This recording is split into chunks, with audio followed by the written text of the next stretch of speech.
ਜਦੋਂ ਬਾਪ ਟੁਰ ਜਾਵੇ ਨਾ ਤੇ ਭਰਾ ਕਦੀ ਜਾ ਕੇ ਭੈਣ ਦੇ ਘਰ ਪੁੱਛਦੇ ਵੀ ਨਹੀਂ ਕਿ ਭੈਣ ਤੇਰਾ ਕੀ ਹਾਲ ਹੈ।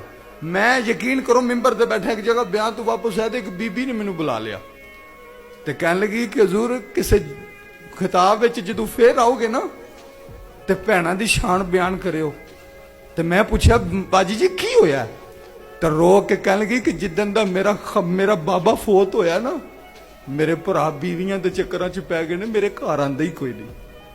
ਤੇ ਕਹਿਣ ਲੱਗੀ ਲਾਮਾ ਸਾਹਿਬ ਮੈਨੂੰ ਇਹਨਾਂ ਦੇ ਸੂਟਾਂ ਦੀ ਲੋੜ ਥੋੜੀ ਹੈ, ਮੈਨੂੰ ਇਹਨਾਂ ਨੇ ਜਿਹੜਾ 1000 ਆ ਕੇ ਦੇਣਾ ਮੈਨੂੰ ਇਹਨਾਂ ਦੇ 1000 ਦੀ ਲੋੜ ਨਹੀਂ, ਲੇਕਿਨ ਜਦੋਂ ਮੇਰਾ ਵੀਰ ਮੇਰੇ ਵਿਹੜੇ ਆਵੇਗਾ ਨਾ ਤੇ ਮੇਰਾ ਸਸੁਰਾਲ ਦੇ ਵਿੱਚ ਫਖਰ ਨਾਲ ਸਿਰ ਉੱਚਾ ਹੋ ਜਾਵੇਗਾ ਕਿ ਮੇਰਾ ਵੀਰ ਮੇਰੇ ਵਿਹੜੇ ਆਇਆ। ਉਹ ਮੈਨੂੰ ਇਹਨਾਂ ਦੇ ਸੂਟ ਤੇ 1000 ਨਹੀਂ ਚਾਹੀਦੇ।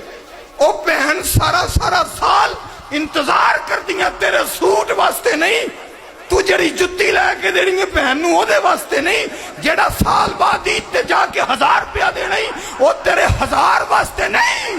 ਉਹ ਇਸ ਲਈ ਇੰਤਜ਼ਾਰ ਕਰਦੀਆਂ ਉਹ ਆਪਣੀਆਂ ਸਹੇਲੀਆਂ ਨੂੰ ਤੇ ਆਪਣੇ ਸਸੁਰਾਲ ਵਾਲਿਆਂ ਨੂੰ ਦੱਸੇ ਕਿ ਮੈਂ ਕੱਲੀ ਨਹੀਂ, ਮੇਰੇ ਵੀਰ ਲਿਆ ਨੇ ਮੇਰੇ ਨਾਲ ਰਹਿਣ ਵਾਲਾ।